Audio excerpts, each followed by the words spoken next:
The clergy, ladies and gentlemen, families and friends.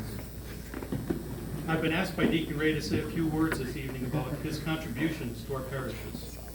I promise to keep it brief, which should be a refreshing change from Deacon Ray's homilies, as he mentioned earlier. I've known Deacon Ray and the Draeger family for 38 years. He worked for many years at the Norwood Health Center, helping many of those least able to help themselves. In spite of the demands of a full-time job, Ray Draeger, not yet a deacon, still had time for his family and for his parish.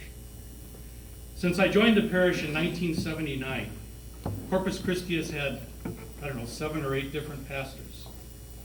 Deacon Ray has been the glue that has held our parish together for all of these years.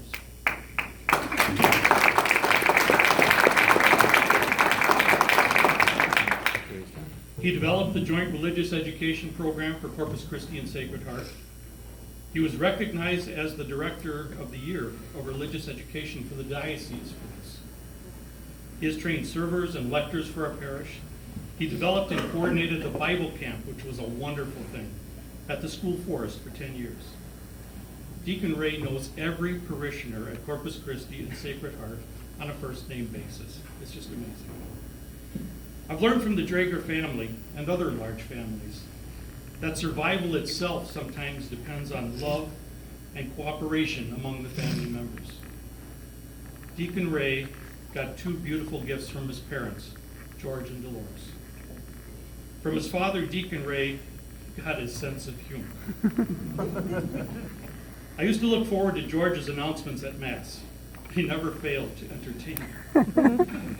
Anybody who has spent 5 minutes with Deacon Ray knows that he inherited this great sense of humor. And from his mother, Deacon Ray got his heart, his love and compassion for everyone. That compassion is shown every day, quietly, in his numerous acts in the community to feed the bellies and the souls of everyone he meets. You'll always see him at Samaritan House, serving soup, humor, and friendship. You'll see his Jeep Compass filled with food and supplies that were collected at the parishes, heading to the shelter or the pantry. You will see him working on behalf of Mary's Place or the Hannah House. You will see him advocating for Scarlett Zorn, seeking prayers and comfort for her and for her family. You will see him visiting the sick, the infirm, and those approaching end of life, always helping in any way he can to bring peace. I'm always amazed at how many people who don't attend Corpus Christi or Sacred Heart know Deacon Ray from his community work. Many of us attended the ordination of Deacon Ray in 2010. In one sense, I suppose it was the end of a journey for him, for he had spent a lifetime preparing for this. But in another sense, it was just the beginning of another journey. That journey has included Kids for Christ, the Live Nativity, food collection for the Rotary Winter Wonderland, bell ringing for the Salvation Army, Adopt a Highway, and organizing a parish effort to paint the house of a parishioner. He got his hands dirty with many of us as we remodeled the parish church, achieving the goal without incurring any parish debt. Did I remember everything you told me to say, Deacon? The check's in the mail. Checks.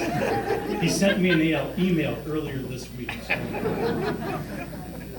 Those who heard Deacon Ray's homily last weekend heard his thoughts, and those of Bishop Callahan, on what it means to be a deacon. It means bringing food to the hungry, healing to the sick, visiting the homebound, and being a presence in the community for the glory of God. I think we can say that Deacon Ray continues to excel in these duties.